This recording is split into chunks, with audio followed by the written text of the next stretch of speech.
Hi friends, అందరికీ good evening. ఇది ఓమాకు తెంపుకుంటున్నాను. పెద్ద పెద్ద ఆకులు వచ్చాయి. ఇదిగోండి,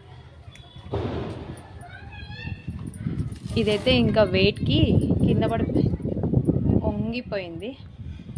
పచ్చడి కూడా చేసుకోవచ్చు, బజ్జీ కూడా చేసుకోవచ్చు. చాలా ఉంది. ఇది ఫ్రీడమ్ డబ్బాలో పెట్టాను. బాగా వచ్చాయి పెద్ద పెద్ద ఆకులు.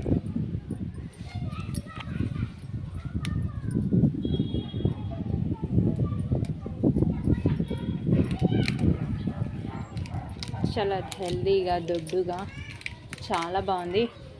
ఓమా గురించి అయితే, ఈ ఓమ చెట్టు గురించి అయితే మీ అందరికీ తెలిసిందే ఎంత హెల్దీయో. ఈ ఓమ చెట్టు అయితే నేను ఒక 2 చెట్లు ఉన్నాయి. ఆ 2 చెట్లు కూడా ఈ ఆయిల్ డబ్బాలోనే పెట్టాను.